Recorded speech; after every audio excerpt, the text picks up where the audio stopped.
Children see more than their parents realize. They may not always understand what they see, but they have sharp eyes and long ears. They also know when things aren't right. The daughter of this house is young enough to believe in Santa Claus at Christmas, but old enough to want to fight on her mother's side. My father takes me with him to places. He has artificial hips, so he needs me to open gates. To reach our house, you have to drive up a long, narrow road through a wood, open 2 lots of gates and close them behind you so the sheep won't escape to the road. I'm good at that sort of thing. I get out of the Volkswagen, open the gates. My father drives through. I close the gates behind him and jump back into the passenger seat. To save petrol, he lets the car roll downhill, then starts the engine, and we're off to wherever my father is going on that particular day. He's always looking for a bargain, so sometimes we go to a garage for a cheap spare part for the car. Sometimes we end up in a farmer's dirty field, pulling up young plants we've bought to take home and grow on our land. On Saturdays, my father goes to the market and examines sheep for sale, feeling their bones, looking into their mouths. If he buys a few sheep, he puts them in the back of the car, and it's my job to keep them there. Da often stops for a meal on the way home. Usually he stops at Bridie Knox's because Bridie kills her own animals, and there's always meat there. The handbrake doesn't work, so when Da parks outside her house, I get out and put a stone behind the back wheel. I am the girl of 1,000 uses. Bridie lives in a smoky little house, without a husband, but she has sons who drive tractors around the fields. They're small, ugly men whose rubber boots have been mended many times. Bridie wears red lipstick and face powder, but her hands are like a man's. "Have you a bit of food for the child, missus? There's no food at home," Da says, making me feel like a starving African child. "Ah, now," says Bridie, smiling at his old joke. "That girl looks well fed to me. Sit down and I'll make some tea." To tell you the truth, missus, I wouldn't say no to a drop of something. I've come from the market, and the price of sheep is shocking, so it is. He talks about sheep and cattle and the weather, and how this little country of ours is in a terrible state, while Bridie cuts big, thick slices off a large piece of meat. I sit by the window and keep an eye on the sheep in the car. Da eats everything in sight, while I build a little tower of biscuits, lick the chocolate off, and give the rest to the sheepdog under the table. When we get home, I clean up the back of the car where the sheep have been. "Where did you go?" Mammy asks. I tell her all about our travels while she and I carry heavy buckets of cattle feed across the yard. Da milks the cow. My brother sits in the sitting room beside the fire and pretends he's studying for his exams next year. My brother is going to be somebody, so he doesn't open gates or clean up dirt or carry buckets. All he does is read and write and do mathematics. He is the intelligent one of the family. He stays in there until he is called to dinner. "Go and tell Seamus his dinner's on the table," Da says. I have to take off my rubber boots before going in. "Come and have your dinner, you lazy bollocks," I say. "I'll tell Da," he says. "You won't," I say, and go to the kitchen, where I put small, sweet garden peas on his plate, because he won't eat boring winter vegetables like the rest of us. In the evenings, I do my homework on the kitchen table, while Ma watches the television we hire for the winter. On Tuesdays, she never misses the program where a man teaches a woman how to drive a car. Except for a rough woman living behind the hill who drives tractors, no woman we know drives. During the advertising break, Her eyes leave the screen and travel to the shelf above the fireplace, where she has hidden the spare key to the Volkswagen in an old broken teapot. I am not supposed to know this. I sigh and continue drawing in the River Shannon on my map. The night before Christmas, I put up signs. I write "This Way Santa" on large pieces of paper. I'm always afraid he will get lost or not bother coming because the gates are too much trouble. I attach the signs to a post at the end of the road, to both gates, and to the door of the sitting room. I put a glass of beer and a piece of cake on the table for him. Daddy takes his good hat with a feather in it out of the cupboard and puts it on. He looks at himself in the mirror and pulls it on further to hide his baldness. "And where are you going?" Mammy asks. "It's Christmas Eve, a time to stay at home with the family." "Going to see a man about a dog," he says, and bangs the door. I go to bed and have trouble sleeping. I'm the only person in my class Santa Claus still visits. But every year I feel there's a greater chance that he won't come, and then I'll be like the others. I wake early, and Mammy is already lighting the fire, smiling. There's a terrible moment when I think maybe Santa didn't come because I said, "You lazy bollocks." But he does come. He leaves me the Tiny Tears doll I asked for, wrapped in the same wrapping paper we have. Santa doesn't come to Seamus anymore. I suspect he knows what Seamus is really doing all those evenings in the sitting room, reading magazines and drinking the red lemonade out of the drinks cupboard, not using his intelligence at all. Only Mammy and I are up. We're the early birds. We make tea, then I help her with the cooking. Sometimes we dance round the kitchen. Seamus comes down to investigate the parcels under the Christmas tree. He gets a dartboard as a present. He and Da throw darts, while Mammy and I put on our coats and feed the cattle and sheep and look for any newly laid eggs. "Why don't they do anything to help?" I ask her. "They're men, that's why," she says simply. Because it's Christmas morning, I say nothing. I come inside, and a dart flies past my head. "Ha! Ha!" says Seamus. "Bullseye," says Da. The day before New Year, it snows. It is the end of another year.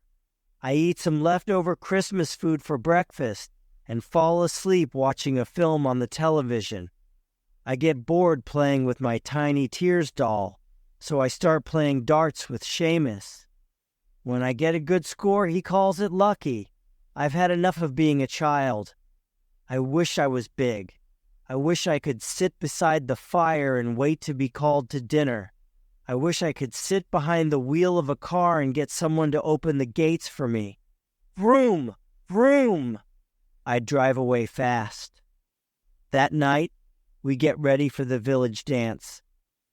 Mammy puts on a dark red dress. She asks me to fasten her pearl necklace for her. She's tall and thin, but the skin on her hands is hard. I wonder if someday she'll look like Bridie Knox, part man, part woman. Da doesn't make any effort. I have never known him take a bath or wash his hair. He just changes his hat and shoes. Seamus wears a pair of tight black trousers and boots with big heels to make him taller. "You'll fall over in your high heels," I say. We get into the Volkswagen, Seamus and me in the back. Although I washed the inside of the car, I can still smell sheep dirt.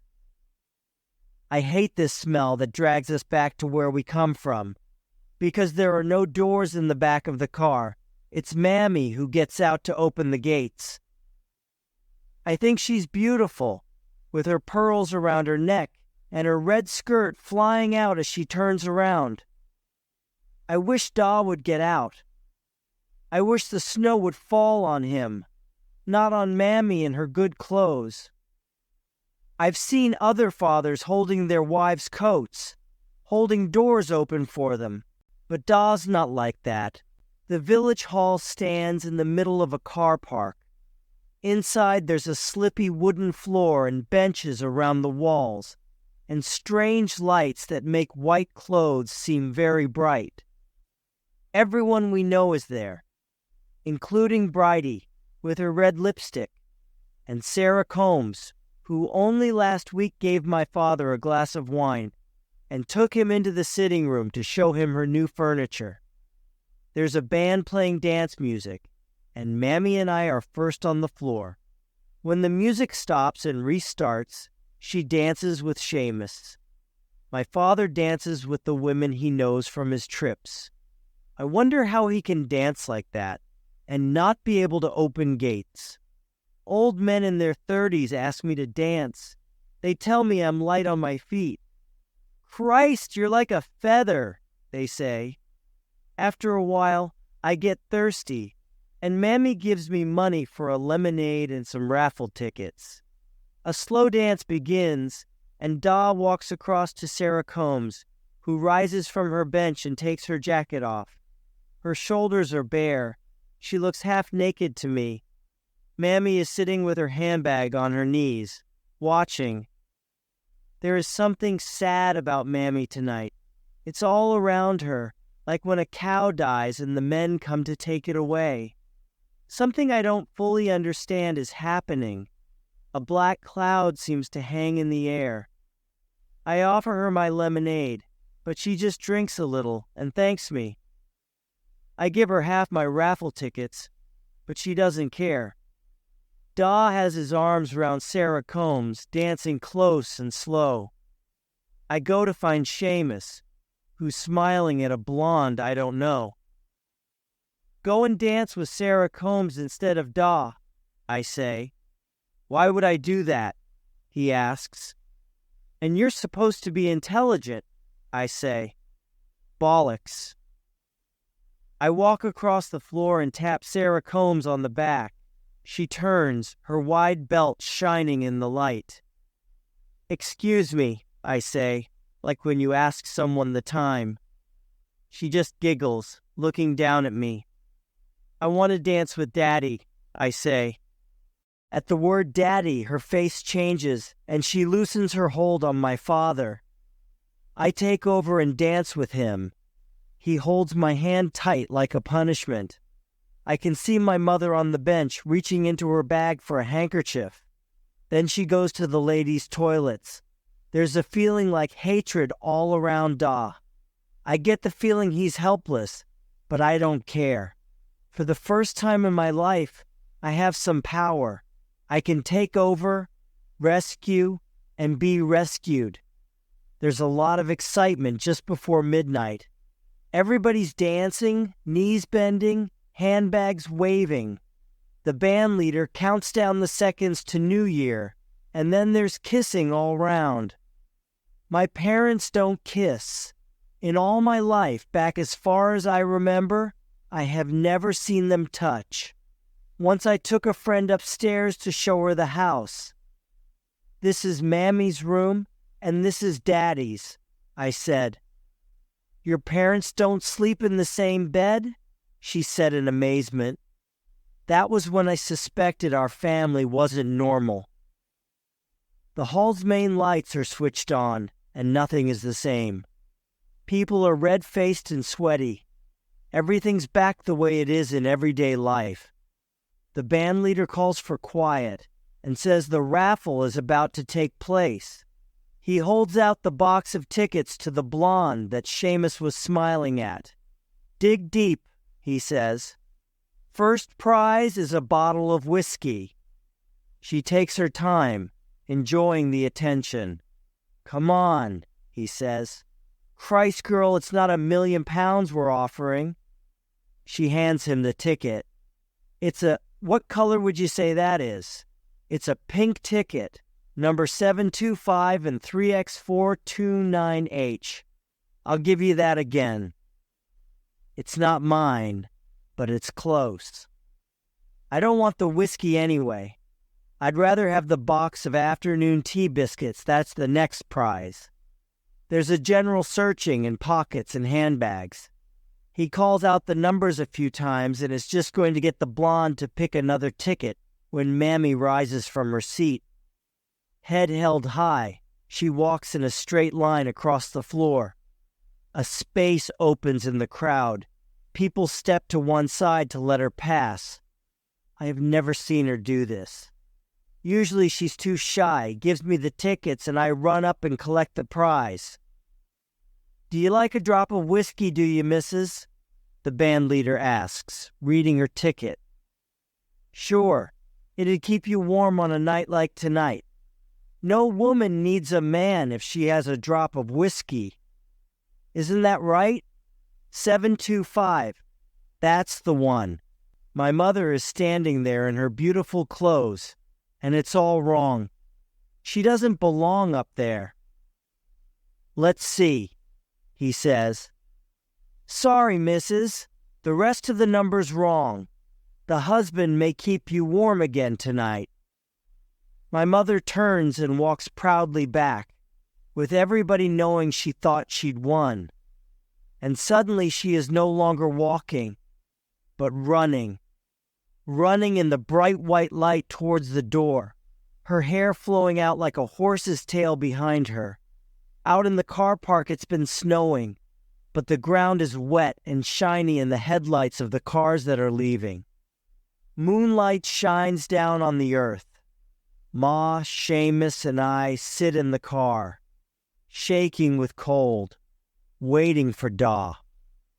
We can't turn on the engine to heat the car because Da has the keys. My feet are as cold as stones. A cloud of steam rises from the window of the chip van. All around us, people are leaving, waving, calling out, "Good night and Happy New Year." They're buying their chips and driving off. The chip van has closed down, and the car park is empty when Da comes out.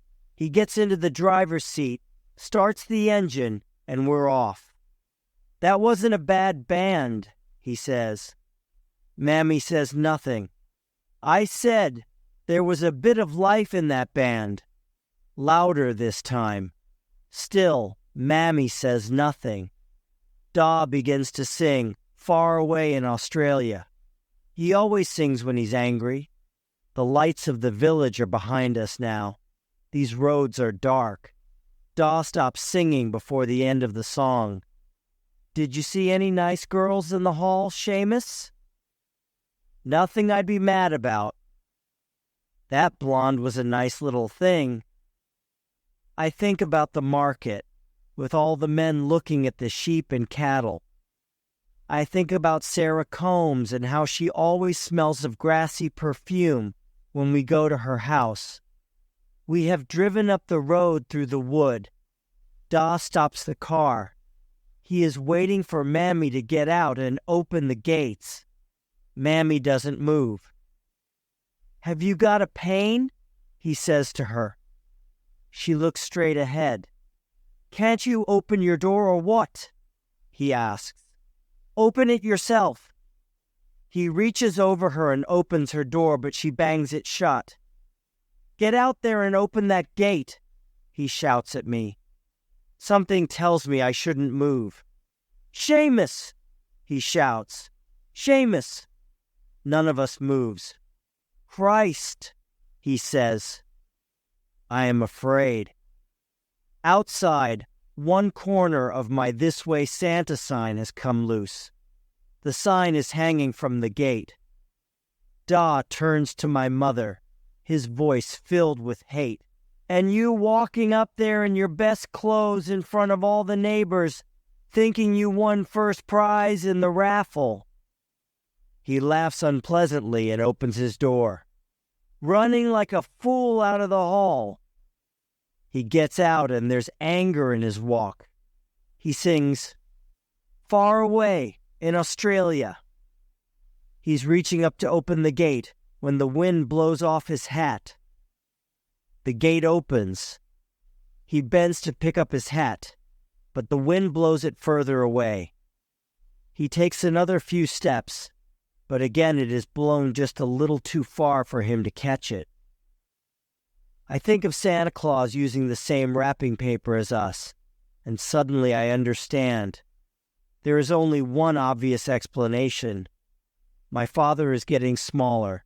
The car is rolling, slipping backwards. No handbrake, and I'm not out there, putting the stone in position. And that's when Mammy gets behind the wheel. She moves into my father's seat, the driver's seat, and puts her foot on the brake. We stop going backwards. And then Mammy starts to drive. There's a funny noise in the engine for a moment. Then she gets it right, and we're moving.